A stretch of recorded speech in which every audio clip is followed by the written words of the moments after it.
Bonjour. Aujourd'hui, on va faire la synthèse des filtres RI. Bon, tout d'abord, on va faire une petite introduction en ce qui concerne le filtrage numérique. On sait que le filtrage numérique, parmi les avantages, on a la fiabilité.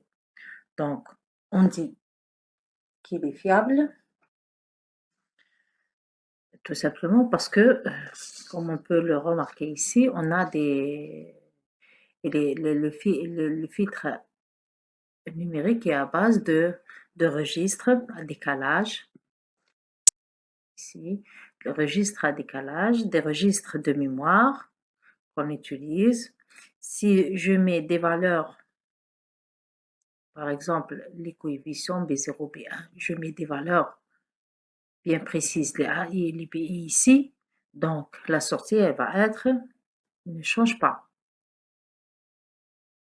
Donc, quel que soit, donc on aura une fiabilité du système. Bon, on parle aussi de reproductible, pardon, reproductible. Bon, il suffit de mettre les mêmes valeurs dans les cases pour avoir la même chose. Donc, si je veux reproduire un signal, ben, il suffit de mettre les mêmes coefficients et là, je vais retrouver le même signal. On en parle aussi de souplesse. Si je veux changer des coefficients du filtre, il suffit de changer une case mémoire. Donc, je touche pas au système, à tout le système, comme dans le cas de l'analogique. Bon, il suffit de changer les cases mémoire des coefficients et là, c'est plus simple et plus souple. Bon, et là, ce qui va me permettre de faire un travail en temps réel. Donc, les filtres numériques permettent le travail, le traitement plutôt en temps réel. Bon, on en a parlé la dernière fois lorsqu'on a étudié les filtres RIF, on a dit que la plupart des filtres analogiques peuvent être reproduits sous forme numérique. Il y a une erreur ici, pardon. C'est pas sous forme analogique, je vais corriger tout à l'heure. Bon, peuvent être reproduits sous forme numérique.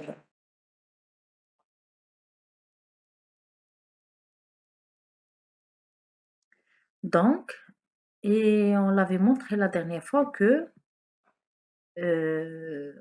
on peut faire, on peut en ce qui concerne les filtres RIF, c'est pas possible puisque tous les pôles, on en avait démontré la dernière fois que tous les pôles sont à l'origine et comme les pôles sont à l'origine, c'est pas possible, avec les filtres analogiques. Et si je prends une cellule RC, donc si je calcule sa fonction de transfert, je vais avoir, je vais avoir 1 sur G C oméga, si vous vous rappelez, sur R plus 1 sur J C oméga. Et donc, comme vous voyez le dénominateur, on n'a pas, on a R plus J C R oméga, donc on va avoir un pôle qui est différent de 0. Ce qui n'est pas possible pour les filtres RIF.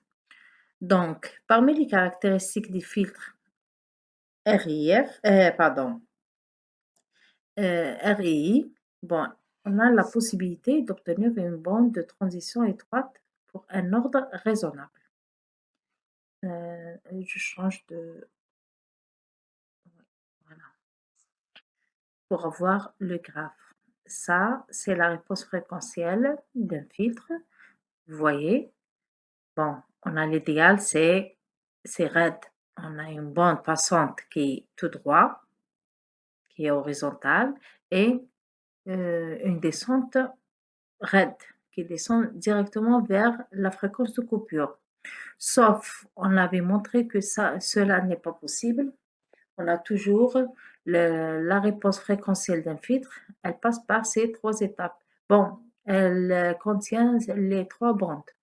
Ce qu'on appelle la bande passante, ça c'est les fréquences qui vont passer. Quand on laisse passer, le filtre va laisser passer. La bande atténuée, on verra ici, c'est cette partie-là.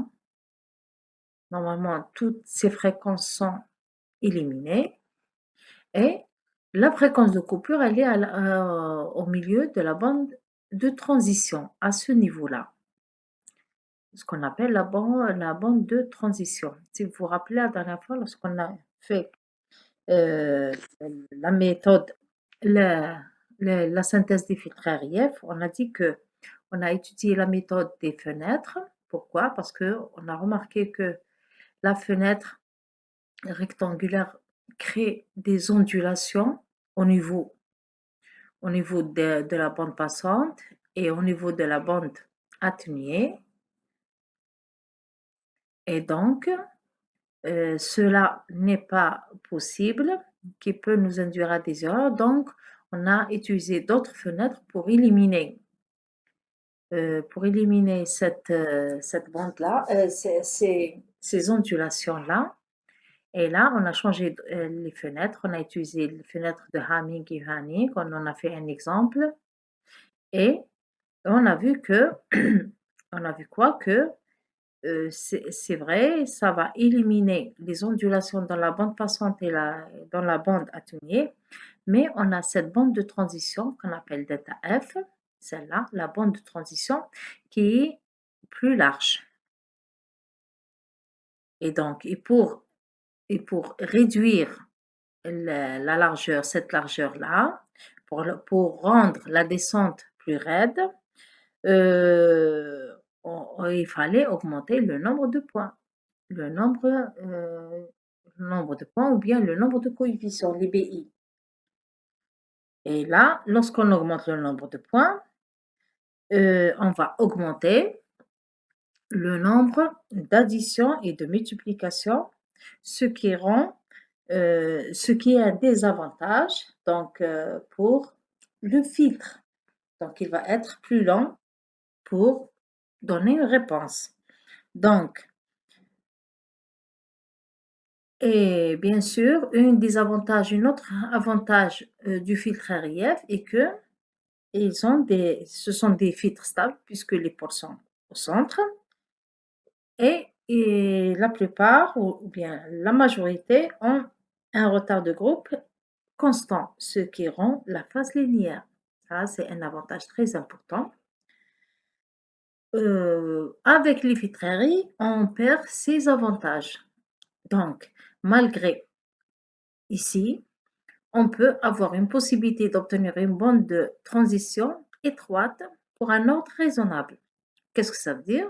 Ça veut dire que on peut réduire cette bande de transition avec un nombre petit de coefficients. Par exemple, pour les RIF, on peut, pour avoir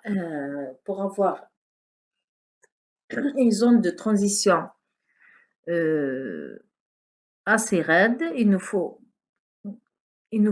un nombre assez important, par exemple une cinquantaine de points.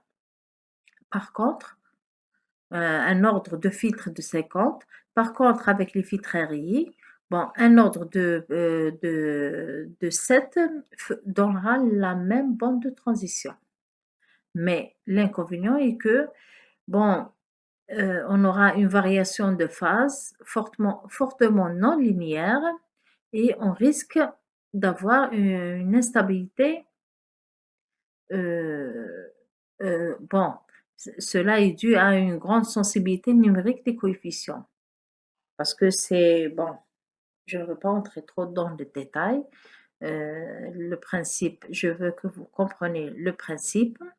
Parce que là, si je prends des coefficients de 0, par exemple 0,699, si j'ai un pôle, par exemple, plutôt un coefficient de 0,699, si je vais arrondir et dire que je vais prendre 0,07 au lieu de 0,699, et on sait que les filtres RI, ce sont des filtres récursifs. Donc, cette approximation va donner des sensibilités sur les coefficients et donc on peut surtout si les pôles sont juste à côté du cercle unité, ils peuvent sortir du cercle unité et donc on aura ce qu'on appelle euh, une instabilité. Donc les pôles sont à l'extérieur. Rappelez-vous qu'on a dit que on dit qu'un filtre est stable si les pôles sont à l'intérieur du cercle unité. Bon, ça c'est pour les caractéristiques. Bon, maintenant, la sortie d'un filtre RI est une combinaison linéaire d'un ensemble fini d'éléments d'entrée et de sortie, comme on le note ici. Donc, ce qui me permet d'avoir une fonction de transfert h de z, bien sûr après passage par la transformée en z qui est égale à la somme des AI PIZ moins I sur la somme des AI Z moins I. Au numérateur, on y va jusqu'à m, au dénominateur, on y va jusqu'à m.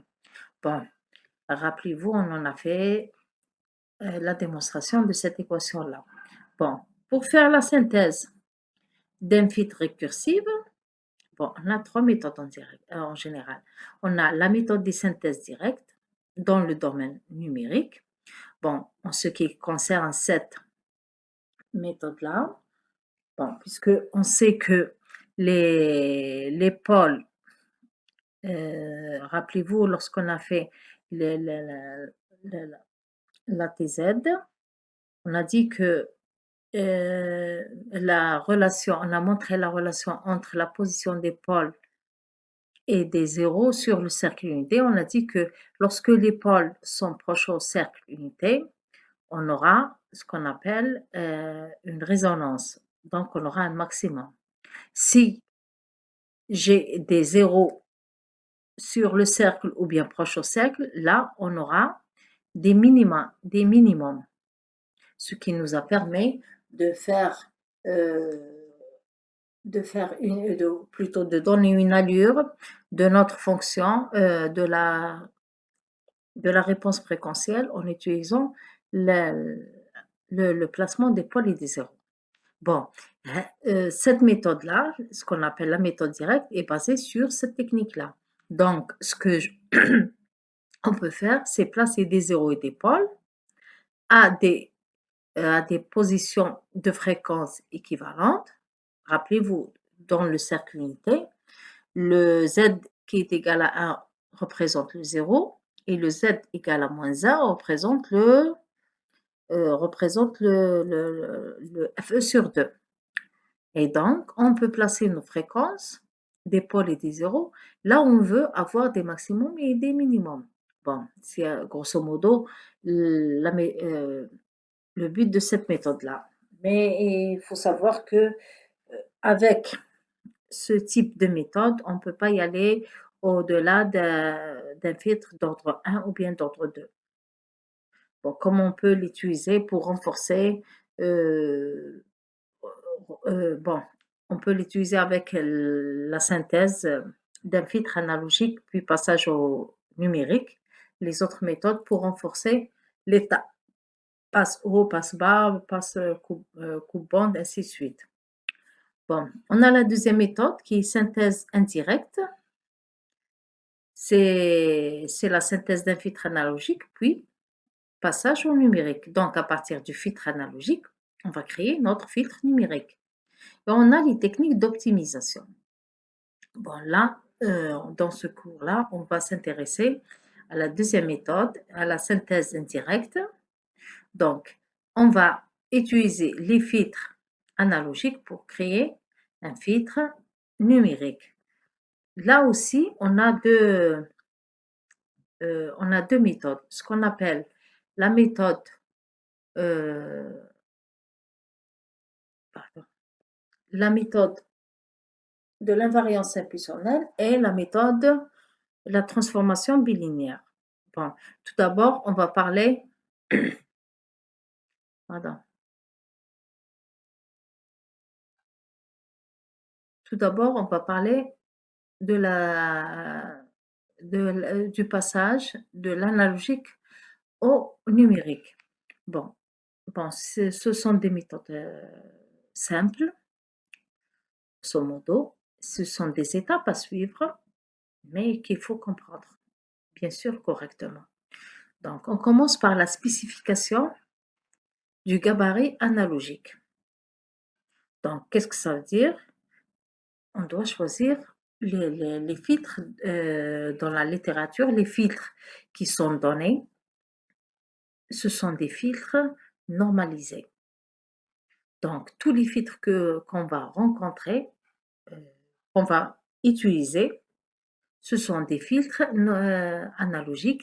Je parle des filtres analogiques qui sont normalisés. Ça veut dire quoi? Que H2P, la fonction de transfert, est donnée pour un passe-bas avec une pulsation normalisée, C qui est égale à 1. D'accord? Donc, lorsqu'on on va faire la conception d'un filtre numérique à partir d'un filtre analogique, on va rencontrer une liste. Ces listes-là, bon, ça dépend du filtre, du type de filtre qu'on va utiliser, Butterworth, Chebyshev, euh, Chebyshev, ou bien, non, l'essentiel, bon, avant que je perde, bon, l'essentiel que ce sont des filtres passe-bas normalisés.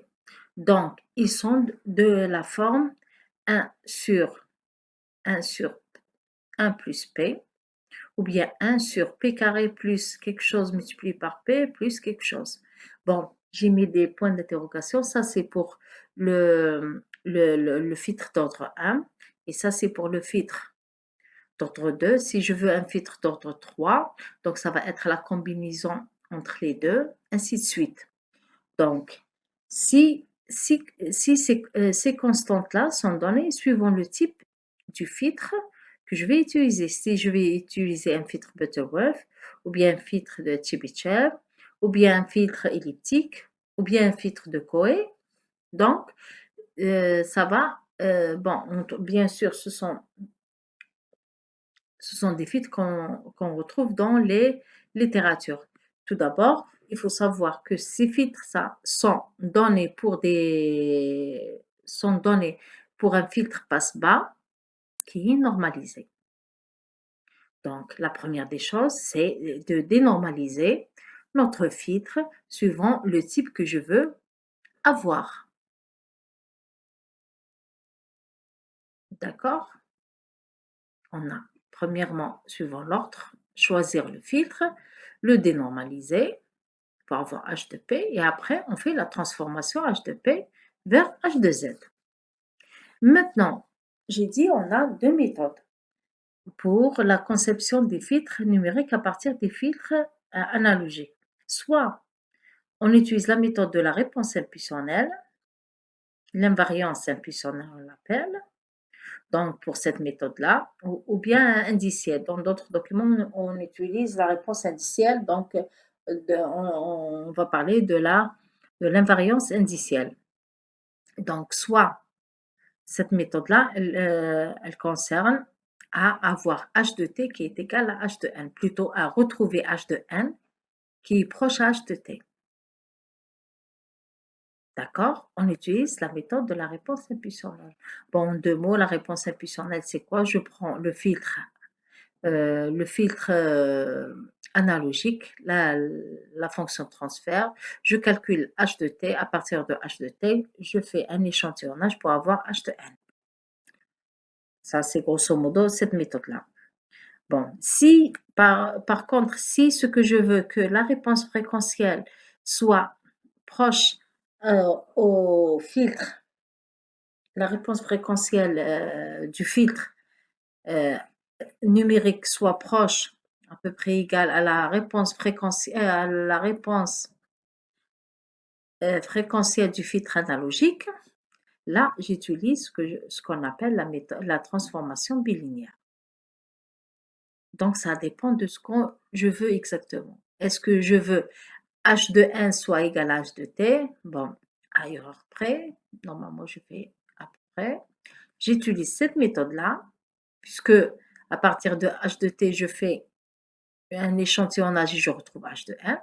Mais si je veux h de f numérique Hn de f, c'est la réponse fréquentielle numérique égale à la réponse analogique fréquentielle, dans le domaine fréquentiel, c'est la transformation bilinéaire qu'on doit appliquer.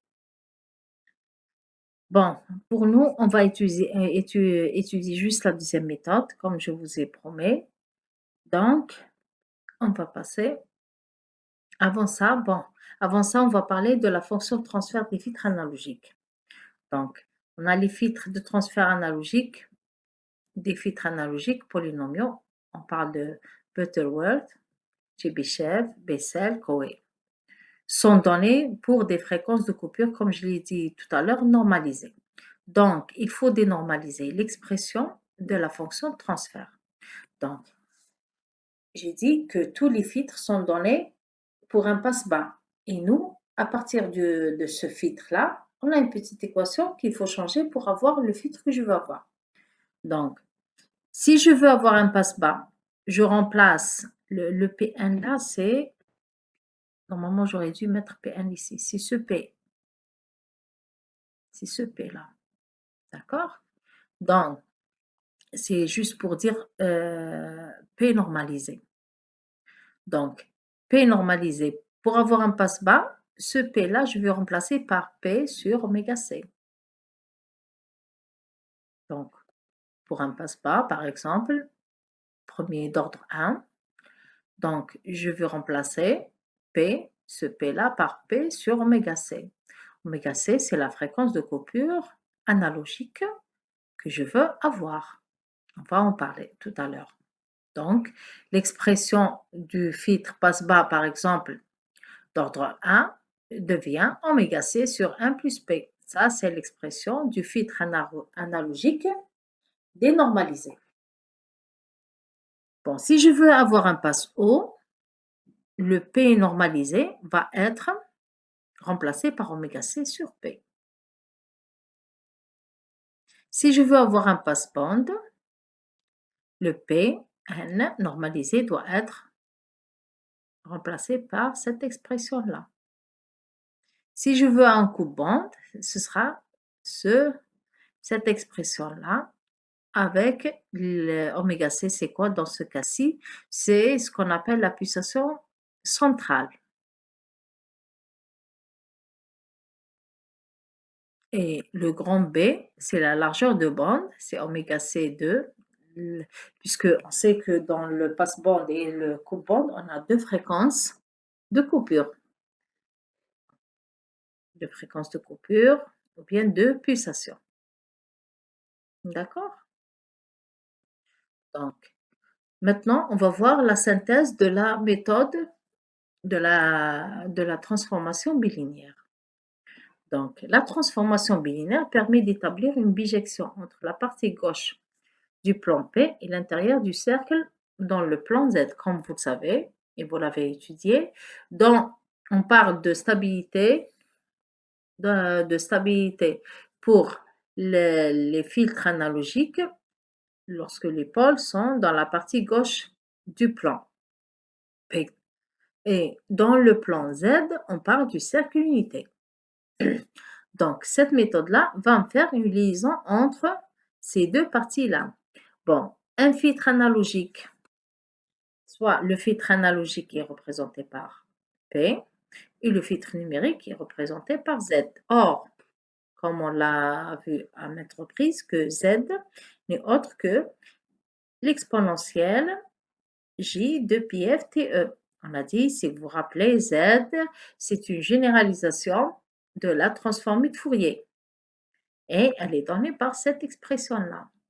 Or, le J de pi f, c'est quoi? On l'avait su, il représente le P du plan analogique.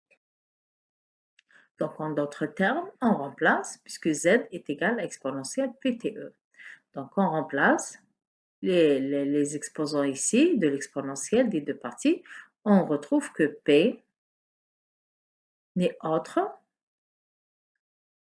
Pardon. Là, avant ça, ce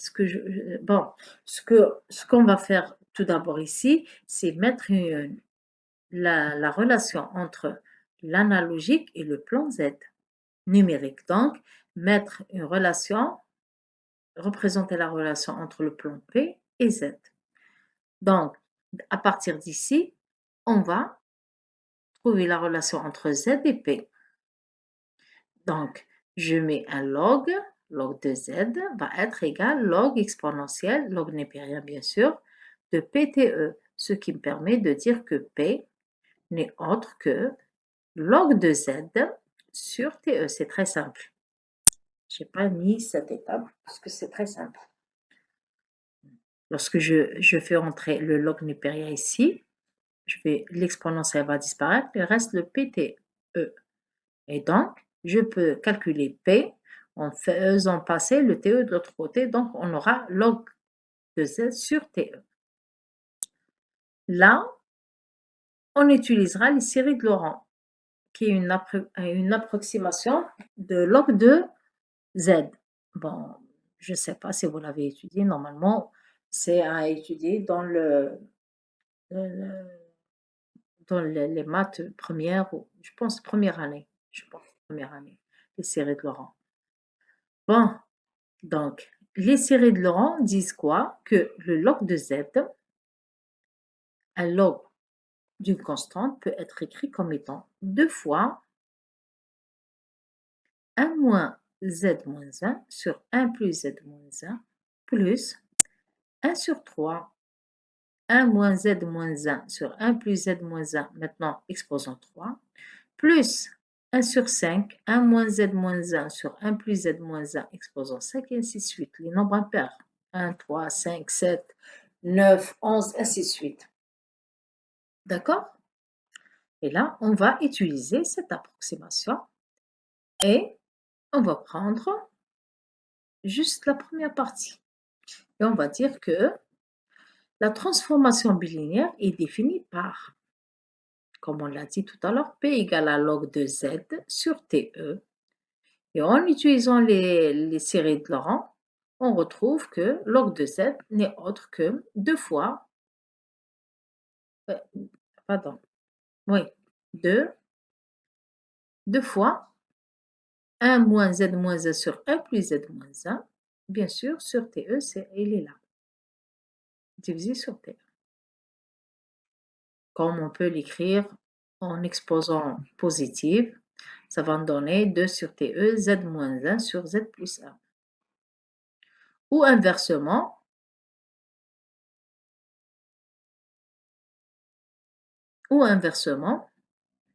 P, on tire Z à partir de cette équation-là, on retrouve que Z n'est autre que 2 sur TE plus P sur 2 sur TE moins P. Donc, là, on conserve ainsi la stabilité dans le passage du filtre analogique au filtre numérique, et la transformation bilinéaire agit comme une relation non linéaire entre les fréquences FA du domaine analogique et les fréquences F1 du domaine numérique. Ça, c'est on peut dire un des inconvénients de cette méthode-là.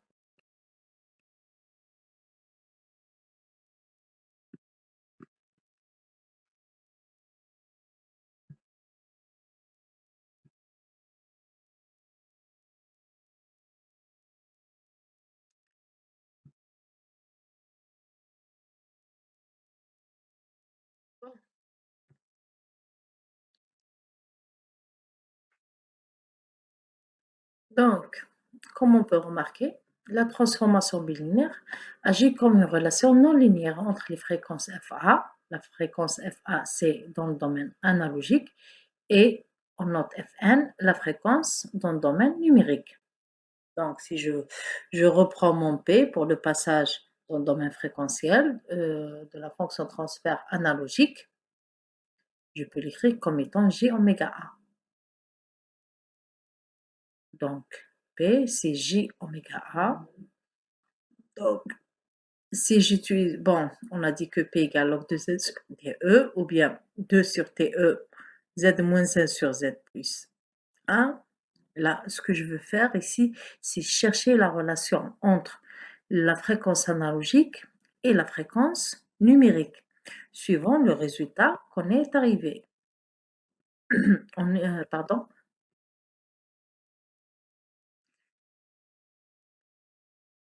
après le passage, après l'utilisation de l'équation des séries de Laurent. Ce bloc, j'arrive pas.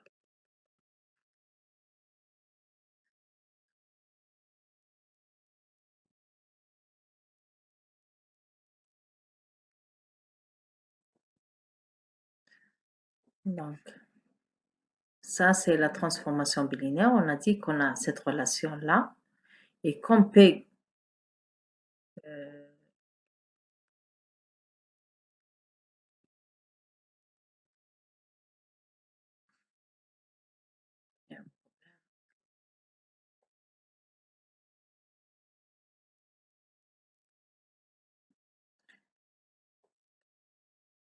mhm, pardon, voilà. Donc, là, on est en train de chercher la relation entre la fréquence analogique et la fréquence numérique. P étant égal à J oméga A, donc en appliquant les séries de Laurent, on aura J oméga A égale à 2 sur TE. Je remplace Z par son expression qui est exponentielle G, puisque Z représente le domaine numérique. Donc G oméga n c'est quoi? C'est 2pi Fn, ce qu'on a écrit tout à l'heure. Bon, ça se bloque encore une fois. Ici.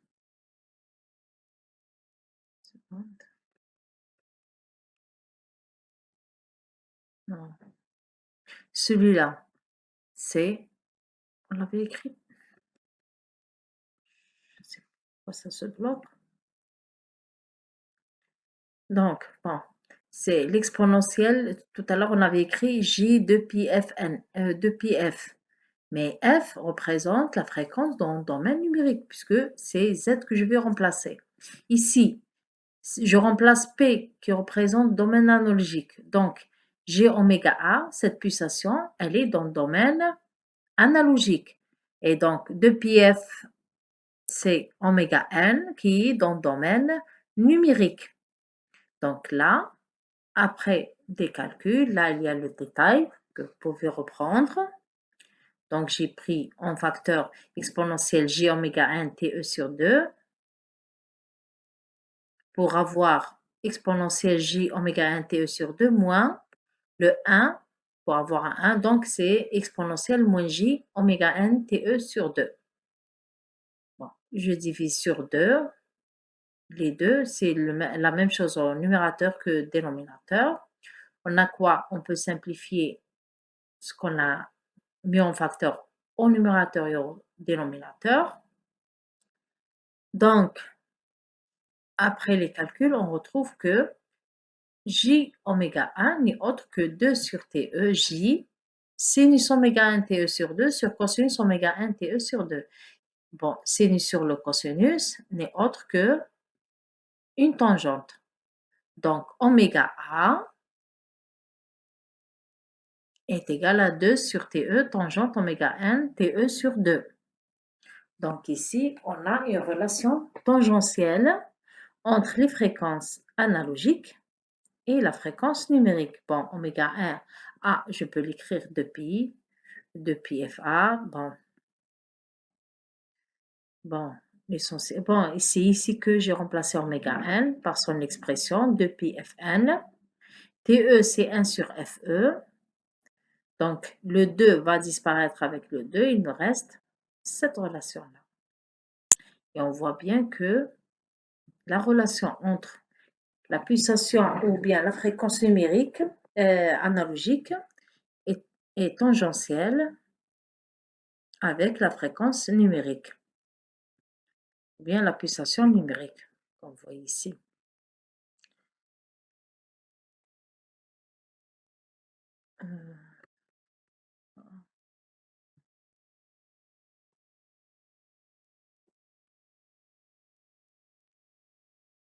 Bon, maintenant on vous donne la méthodologie pour la synthèse d'un filtre numérique. Donc, ce sont 4 étapes qu'il faut faire pas à pas. Et le tour est joué. Quoi? Bon, première chose à faire, c'est définir le gabarit du filtre numérique. Bon, qu'est-ce que ça veut dire? Voir la fréquence d'échantillonnage, FE, la fréquence de coupure. D'accord? C'est suivant ces fréquences-là, on va choisir, on va calculer la pulsation analogique. Donc, calculer les pulsations analogiques correspondant aux pulsations numériques. Donc, on va calculer oméga A pour pouvoir, bon, n'oublie pas, qu'est-ce qu'on a? On a un filtre, on a dit le démarrage, c'est un filtre analogique, mais j'ai une forme et j'ai une formule, ma formule euh, est normalisée. Donc, il me faut la fréquence de coupure analogique qu'il faut. Mais cette fréquence de coupure analogique, je ne vais pas la prendre n'importe laquelle. Il faut la calculer à partir de la fréquence numérique qu'on veut avoir. Donc, on cherche un filtre numérique avec une fréquence de coupure telle, avec une fréquence d'échantillonnage donnée. Donc, voilà, c'est le gabarit. Je prends ces fréquences-là et je calcule la fréquence dans le domaine analogique en utilisant la formule qu'on a retrouvée de tout à l'heure. Après, on fait la synthèse du filtre analogique Butterworth-Chebyshev elliptique pour obtenir la fonction de transfert normalisée d'ordre 1. Et on écrit la fonction de transfert dénormalisée HA de ce filtre. Donc, qu'est-ce qu'on a? On a les filtres Butterworth-Chebyshev sont donnés, on a dit, les tableaux qu'on a, ce sont des tableaux des filtres analogiques passe-bas normalisés avec une fréquence de coupure égale à 1. Et vous voyez, si vous remarquez, en général, on vous donne juste le dénominateur 1 plus P, 1 plus P plus P au carré. Ça dépend du filtre, Chebyshev ou bien Butterworth ou elliptique. Donc, parce que le numérateur est considéré égal à 1. Donc, qu'est-ce qu'on fait? On a calculé la fréquence analogique. On vient ici, on prend le filtre qu'il nous faut. On va le dénormaliser pour avoir un passe bas, un passe haut, ça dépend ce qu'on veut. Et on va, après dénormalisation, pardon, on applique la transformation bilinéaire en remplaçant P par cette expression-là qu'on a retrouvée tout à l'heure, ce qui donne la fonction de transfert h de z. Ça se bloque, je ne sais pas pourquoi ça se bloque. Donc, voilà. Là, on a l'exemple.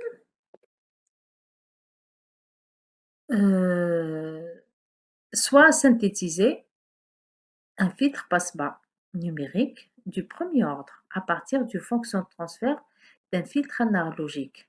Bon, les filtres passe-bas, soit Chebyshev du premier ordre, soit Chebyshev, soit Butterworth, tous les d'ordre 1, tous les filtres d'ordre 1 ont cette expression-là. Elle ne change pas.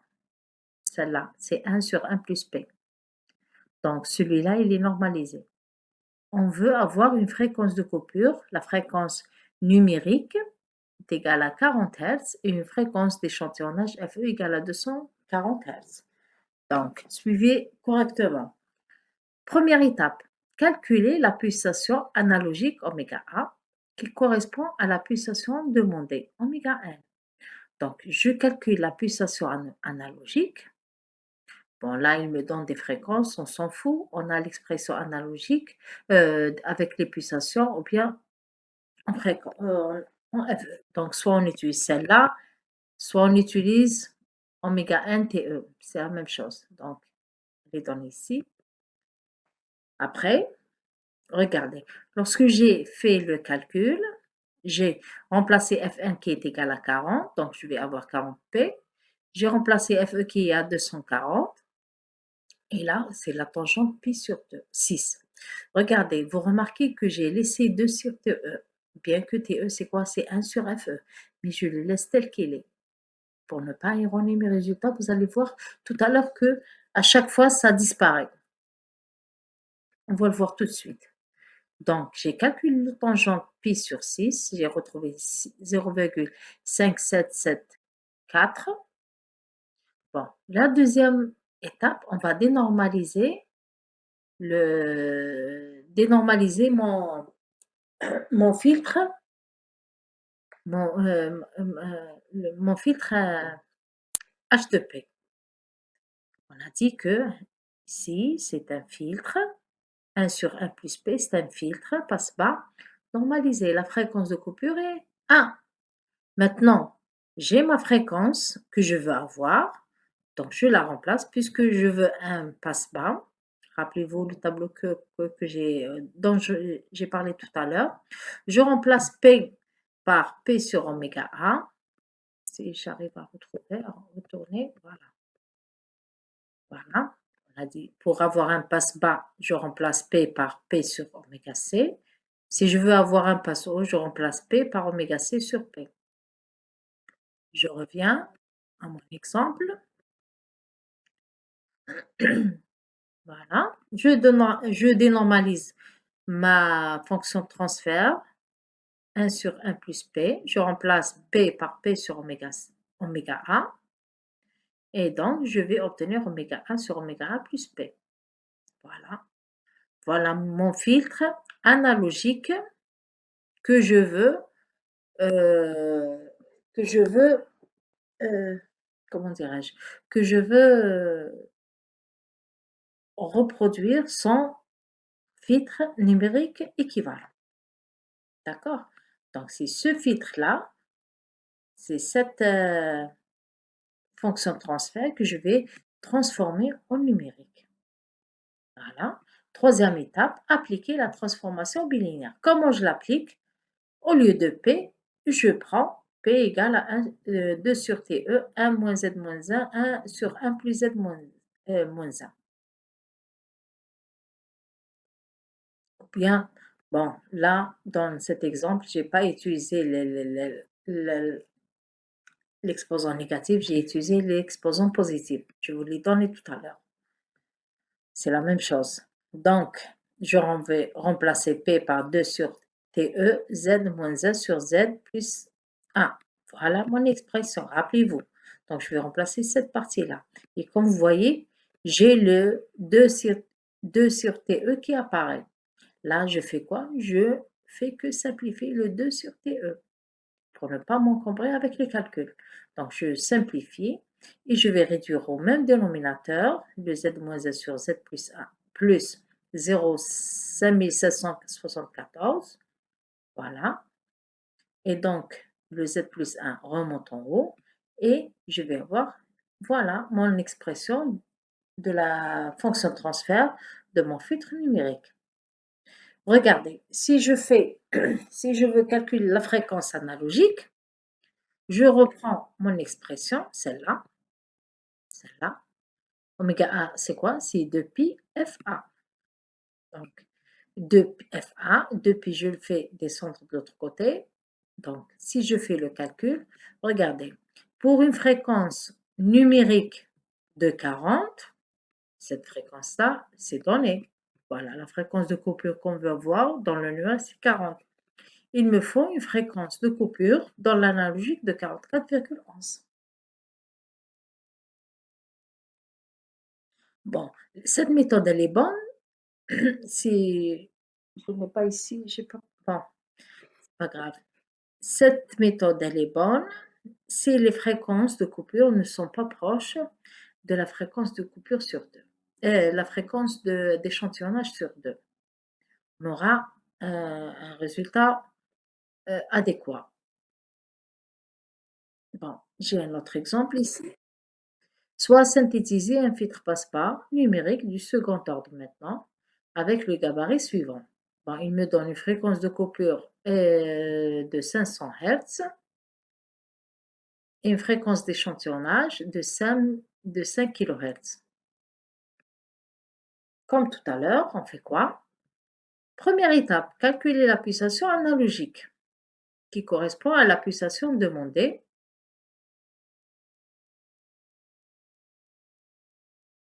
pardon. Donc, oméga A égale à 2 sur TE tangente pi Fn sur Fe.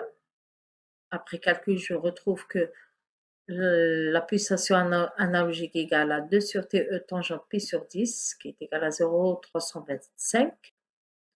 Donc, deuxième étape, dénormaliser mon filtre.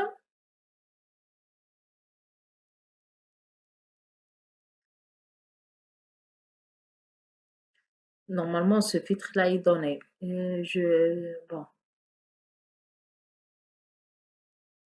je ne l'ai pas noté, mais normalement, il est donné, celui-là. Le filtre, ce filtre-là, je pense, c'est un filtre de Butterworth. Donc, il est normalisé. On va le dénormaliser. Donc, en utilisant P égale à P sur oméga A, puisque c'est un passe-pas, je remplace. Comme j'ai dit tout à l'heure, vous laissez le 2 sur TE. À chaque fois, il va disparaître. Bon, je passe à la page suivante. Voilà. Donc,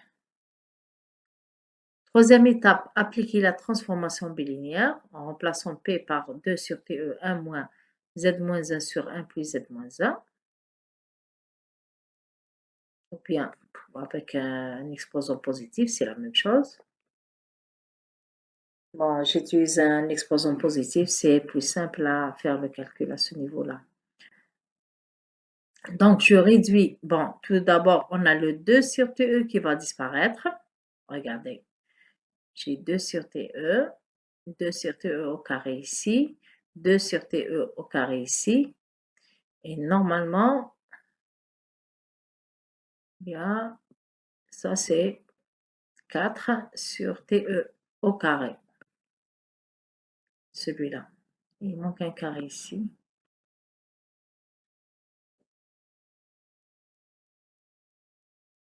Puisqu'on a oméga A au carré. Il manque un carré ici. Je vais l'arranger dans le PDF que je vais vous envoyer. Donc, oméga A au carré. Donc, c'est TE au carré. Il manque un carré ici. Bon. Donc, ça va disparaître. Le 2 sur TE au carré va disparaître. Il reste juste les Z et les constantes.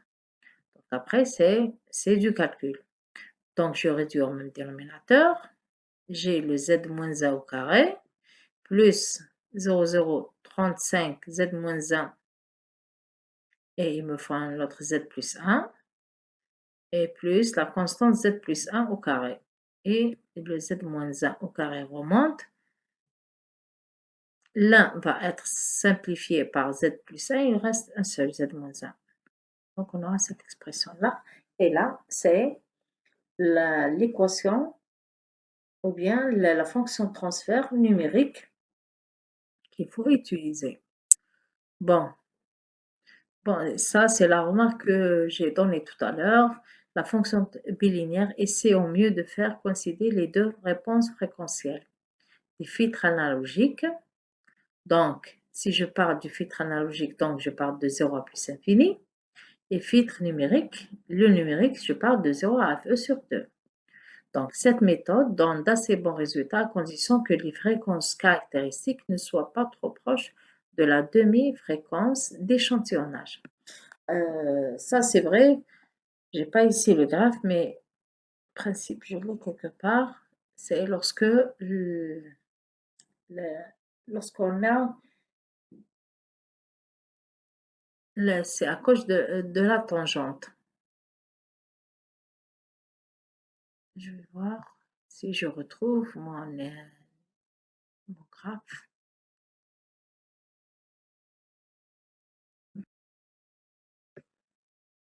Bon.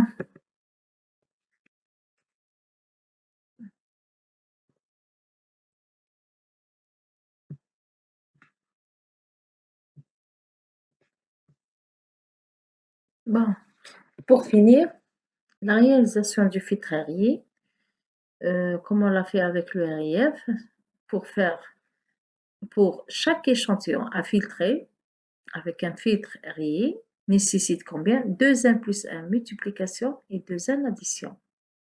Bon, si on a la structure directe, le coût mémoire est de 4n plus 3, n mémoire, et on a 2n plus 1 coefficient BI et 2n plus 1 point mémoire ou retard pour les vecteurs des entrées xn. Bon, et des sorties. Voilà. Donc, on a xn qu'on va multiplier par b0. Et on va additionner à quoi?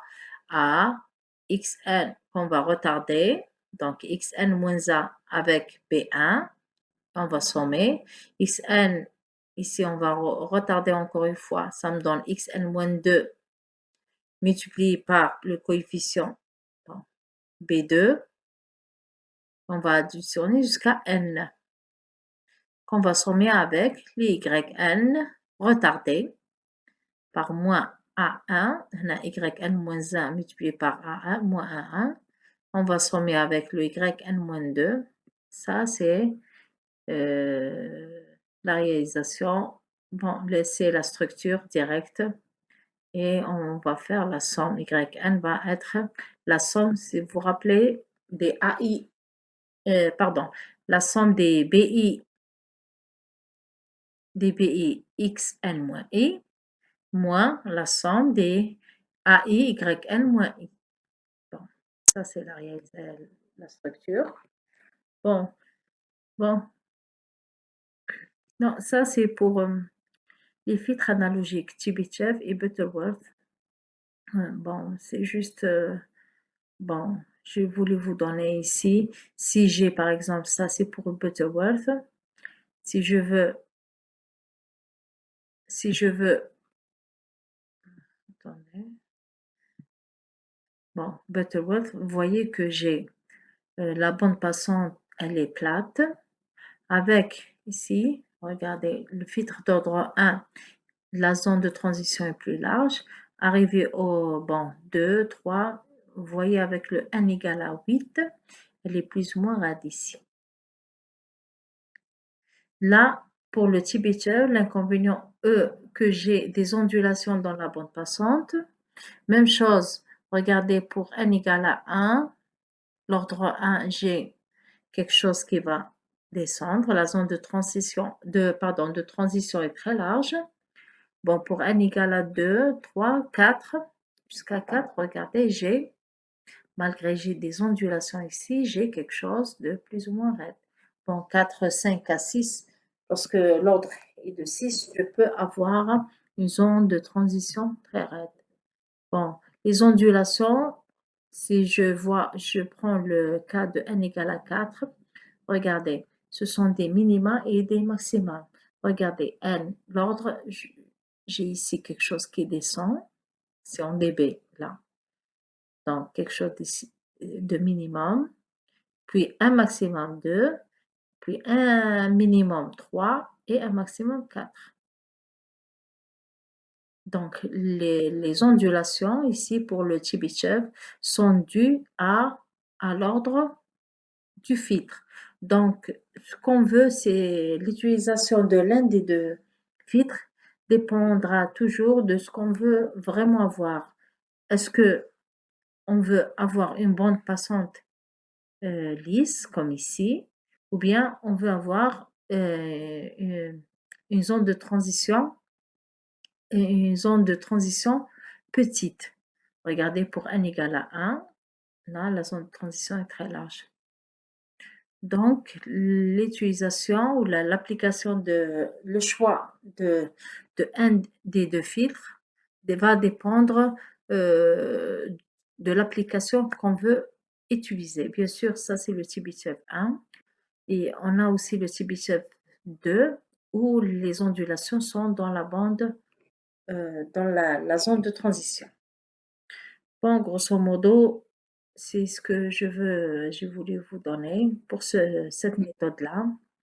Donc, pour terminer,